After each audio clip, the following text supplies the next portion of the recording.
Have you ever wondered as a pre-med of the most difficult courses you would take? Well, stick around to the end to find out my top 10 most difficult courses I took so far as a pre-med. Okay, so for number 10, I have General Physics 1. And I took this class with Orgo 2, and the reason why I took Physics 1 at this point was because I didn't want to stress myself out too much with taking Orgo 1 and Physics 1 in the fall semester. And as we go to this list, you will notice the trend of conceptual classes being lower on this list. As I mentioned in my previous video, the key thing to physics, especially Physics 1, is to study the concepts while also attempting as many practice problems as possible until you really mastered those problems, and that way you can understand the concepts.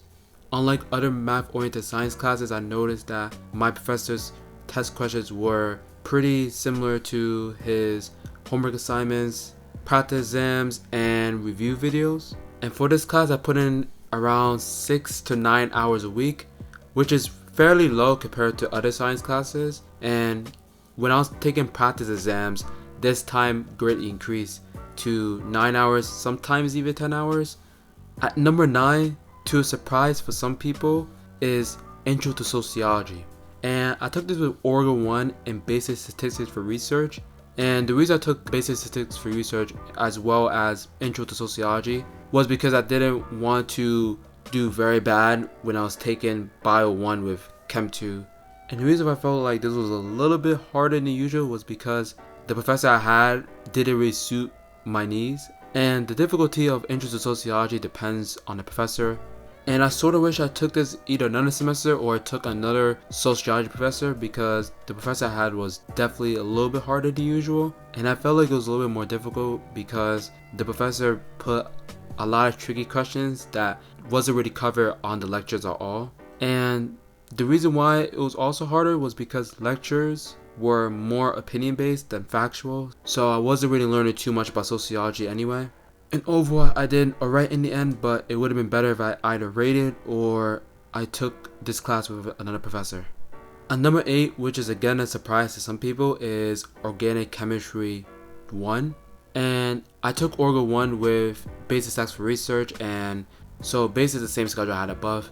And as I mentioned in the previous video, what helped me with Orgo 1 was to review some concepts from general chemistry the semester before, or just a few weeks before the start of the semester I was taking Orgo 1. Also for Orgo, it was pretty crucial for me to get rid of the stereotypes in order to do well and to just have a more positive mindset.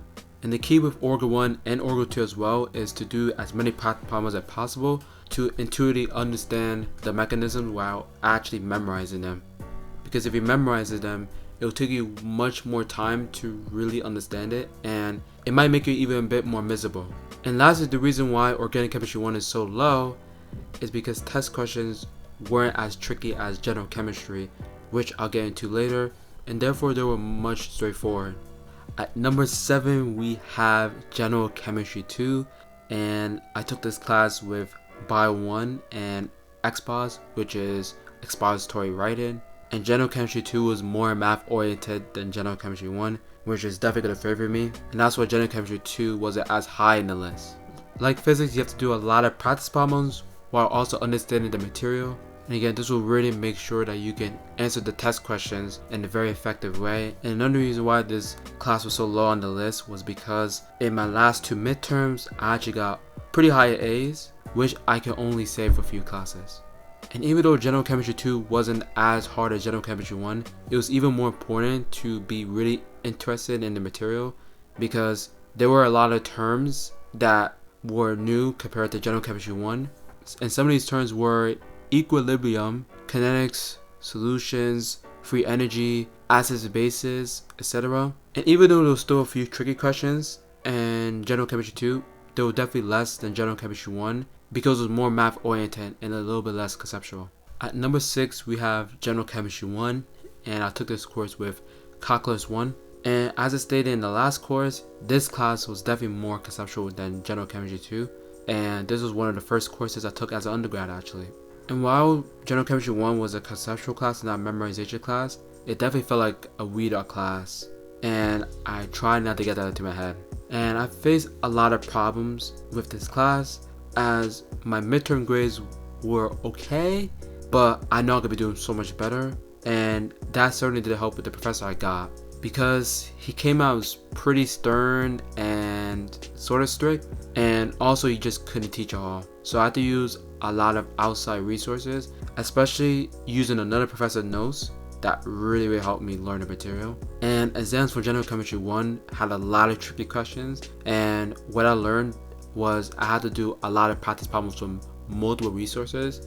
So not only from the textbook, but from homework assignments, and a few problems from outside resources, and TAF problems, which is pretty much problems from a professor that usually teach at Rutgers. And especially the last problems I said really helped me with getting better exams grades, and especially that's how I did so well on the final in General Chemistry 1. At number 5, we have genetics, and technically genetics is not really a prereq, but nearly everyone who is a science major take this course, and also there's a few med schools that recommends this course. And I took this course with biochem and general physics too, and I actually really enjoyed this course a lot. It was definitely much more interesting than general biology, as it had topics that I was actually interested in. My one critique was that it was a very tight graded scale, which left little room for error in exams. So pretty much if you don't do well on exam 1, you really have to do well on the other exams to get the grade that you want. And this was a trend among every bio-related class that I had to take as undergrad so far. And I had to understand the material by using organizers such as tables, mind maps, sequences, etc. and using flashcards through Anki, while also attempting as many practice problems as possible. And doing the suggested readings are definitely an understatement, and I wish I'd done them a little bit sooner to just do a little bit better. And the good thing about genetics compared to general biology 1 and 2 was that questions were very straightforward, but it had a few tricky questions that separated people from getting a B plus and an A. Number 4 on my list is organic chemistry 2, and boy, do I have a lot to spill here. And with organic chemistry 2, now there might be a few people that are still surprised that this class is high in the list, and I'll explain why this class is at number 4. And when Orgo 2 switched from in-person to online, the organization was even worse, and that caused people like me to not learn the material as efficiently. And I remember while taking Orgo 1, a lot of people said that Orgo 2 was easier than Orgo 1 because it was more memorization and there wasn't really that much stuff you learned anew, and the stuff that you were learning new were easier to understand. And I learned that you have to take that with a grain of salt actually, because Orgo 2 was harder than Orgo 1 because you had to memorize way more. Now that opinion was definitely more fluctuated due to the pandemic, but even if the pandemic never happened, I still would have had the same opinion anyway, because there was way more mechanisms that you had to know. And when Orgo 2 changed to online, there wasn't any more exams, and instead there were weekly quizzes. And this pretty much took out conceptually understanding material because he just didn't have enough time to really understand the mechanisms, and instead I had to more or less memorize the reactions. And the sad thing was, the last part of Orgo 2 wasn't really that bad, but it was just hard because I had to memorize stuff. And as I said in Orgo 1, you have to conceptually understand the material and not memorize the material. And averages for these weekly quizzes were very low. They were around 30%. 30%! That's very low for any quiz. And this led to many people not even taking the optional final because the averages were so low. Luckily, I got the grade I needed to do well in the class, but through not giving up and working hard every day, I was able to get the grade that I wanted in Orgo 2. Now, even with the pandemic, Orgo 2 still wasn't the most difficult course I took in, but it would have been much easier if it was in person because I would have been able to understand the material in a conceptual way while they're memorizing nearly every mechanism. Alright, now we have the top 3. We're getting serious now. At number 3, we have General Biology 2. And unlike any other class in this list, I took this class in the summer, and it was the only class I took in the summer. And just like genetics, this class had a very tight graded scale, so there was very little room for error. And with taking general biology 2 in the summer, there just wasn't enough time to really understand the material through memorization. And workshops really tanked down my grade, unlike general biology 1. And again, that was just due to the very unusual schedule of workshops, be it Mondays and Wednesday, and especially on the Wednesday workshop, that only left you around 1 to 2 days to really understand the required lectures that you needed to learn. However, the reason that was really number 3 was because the material in general biology 2 was very interesting, unlike general biology 1. And I really enjoyed the systems we learned, like the muscular system, the nervous system, digestive system, circulatory system, etc. And actually in the first 2 midterms I did better than general biology 1, but the final I did alright. But overall, if I did better in the workshops, or if the workshops were more spaced out, I would have done much better in general biology 2. At number 2, comes to a surprise for some people, especially for the people that goes to my school, is expository writing. And I took this class with general biology 1 and general chemistry 2. And a main reason why this class was at number 2 was because I had a very bad weakness in writing. And I had to take basic composition before even taking expos. And this class is extremely subjective, and it definitely depends on the professor you have and the advice they give to you. And this class wasn't hard per se, it's just that the graded scale just never really worked in my favor ever. And I did everything that other people who got A's have told me, like going to office hours and really go over the critique that the professor gives you. I even went to grammar workshop and also went to the writing center, and still nothing helped me.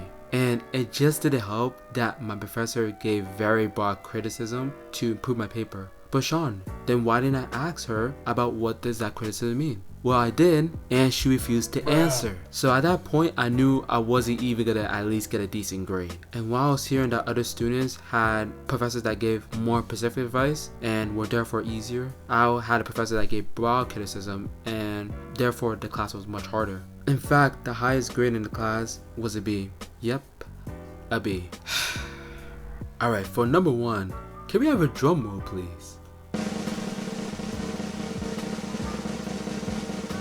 General biology 1. It's pretty much a surprise to everyone. Like, everyone would think general biology 1 was a really easy class. And I took this class, as I mentioned before, with general chemistry 2 and expos. And as I mentioned throughout the entire video, I did better in conceptual classes than memorization courses. Of course, again, a tighter graded scale with no curve just didn't help. But also, there was at least 2/3 of the material that just weren't interesting at all. The only section that I was interested in was genetics, which was why I took genetics this past semester. And I took this class my second semester of freshman year, so it was still a stage of how I was gonna be able to study and what study methods I would use. And the real regret was joining too many clubs at one time, which definitely took that out of study at times, and I definitely should have slowed down. And I did my own stuff and used outside resources instead of making organizers, which I definitely regretted as well. Have I used the organizers and used outside resources, I would have did better in this class for sure. And I just didn't feel motivated to study for this class at all, because this class took place on